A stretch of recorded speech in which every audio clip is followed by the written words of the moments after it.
Bonjour et bienvenue dans cette nouvelle vidéo de progression tennis. Dans cette vidéo, je vais vous expliquer quelles sont les étapes à effectuer pour réaliser un bon revers à deux mains cette fois-ci.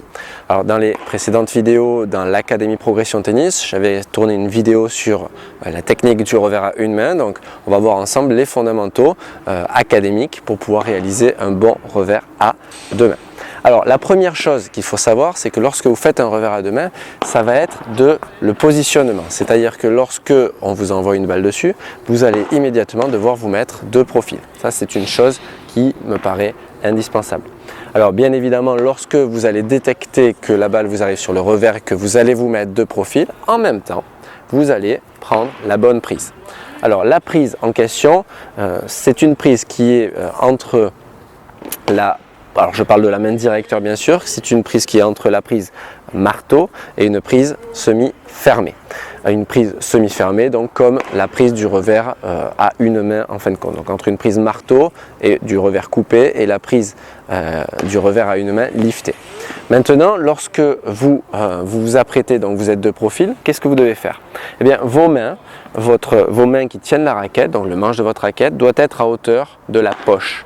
Pourquoi à hauteur de la poche? Parce que votre raquette, comme ça, va être déjà de profil face au grillage latéral. C'est exactement la même chose que lorsque vous êtes en préparation de coup droit, la raquette face au grillage latéral. Bien ici, on pourrait très bien préparer en haut. Donc ça, je m'adresserai là dans une prochaine vidéo à des joueurs qui sont plutôt troisième voire seconde série. Mais si vous avez des soucis avec votre revers, commencez déjà par régler la préparation de votre raquette au niveau de la poche. Donc ça, c'est pour la première étape. Ensuite, la deuxième étape, ça va être d'aller positionner, lorsque la balle vous arrive dessus, votre pied d'appui devant vous, c'est-à-dire votre pied droit, puisque je suis droitier, votre pied droit, vous allez faire une légère fente vers l'avant pour pouvoir transférer. Ça, c'est important de transférer à chaque fois votre poids du corps pour frapper la balle. Donc ça, c'est la deuxième partie, c'est tout ce qui concerne le transfert. Alors, lorsqu'on transfère, eh bien, on va faire une fente vers l'avant, d'accord, une fente vers l'avant, plus ensuite une frappe de balle devant votre pied d'appui.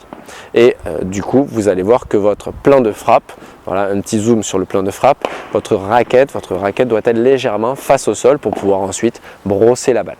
Maintenant, une fois que vous avez fait cette deuxième partie, qu'est-ce qui va se passer? Eh bien, vous allez tout simplement devoir accompagner votre balle le plus loin possible vers l'avant et remonter ensuite votre geste de manière à avoir votre coude gauche devant la bouche. Voilà pour ce qui concerne les fondamentaux du revers à deux mains. Alors maintenant, vous êtes libre de mettre un petit peu plus d'effet dans votre balle. Vous êtes libre de frapper aussi avec des appuis un peu plus ouverts ou alors semi-ouverts, de manière à pouvoir plus facilement rentrer, vous déplacer latéralement et donc plus facilement renvoyer la balle. Mais le meilleur appui en revers à deux mains reste l'appui en ligne pour pouvoir transférer et donc contrer la balle de votre adversaire et donc avancer, prendre la balle plus tôt pour ensuite peut-être éventuellement monter au filet. Alors je vous souhaiterais juste partager un petit conseil, une petite astuce avec vous. Je partage uniquement cette astuce dans l'Académie Progression Tennis.